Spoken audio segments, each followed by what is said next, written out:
तुम्ही कधी विचार केला आहे का की गुढी पाडव्याला घराबाहेर उभारली जाणारी गुढी नेमकी काय दर्शवते? पाहायला ती सजावट वाटते, पण गुढी म्हणजे विजय, संरक्षण आणि नवीन वर्षाची सुरुवात यांचे प्रतीक आहे. गुढी पाडवा हा हिंदू नववर्षाचा पहिला दिवस मानला जातो, जो विशेषतः महाराष्ट्रात आणि भारतातील काही भागात साजरा केला जातो. हा सण वसंत ऋतूच्या आगमनाचा आणि रब्बी पिकांच्या कापणीचा आनंदही दर्शवतो.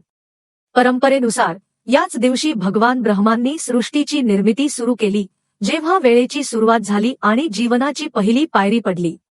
आणखी एका कथेनुसार रावणाचा पराभव केल्यानंतर भगवान रामांच्या विजयाच्या आनंदात गुढी उभारली गेली, म्हणून ती चांगुलपणाच्या वाईटावर विजयाचे आणि समृद्धीचे प्रतीक मानली जाते. म्हणूनच गुढी मोठ्या श्रद्धेने तयार केली जाते. साडी किंवा धोत्राचे तेजस्वी कापड बांबूच्या काठीला बांधून त्यावर फुले, आंब्याची व कडुनिंबाची पाने आणि गाठीची माळ लावली जाते आणि वर चांदी किंवा तांब्याचा कलश ठेवला जातो.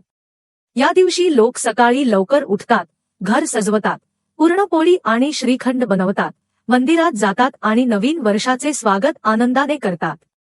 म्हणून जेव्हा तुम्हाला घराबाहेर उभी असलेली गुढी दिसेल, तेव्हा लक्षात ठेवा, ती फक्त सजावट नाही, तर नवीन सुरुवातीची आठवण आहे. कमेंटमध्ये नक्की सांगा, तुमच्या घरी गुढी पाडवा कसा साजरा केला जातो. तुम्हाला आणि तुमच्या कुटुंबाला गुढी पाडव्याच्या हार्दिक शुभेच्छा.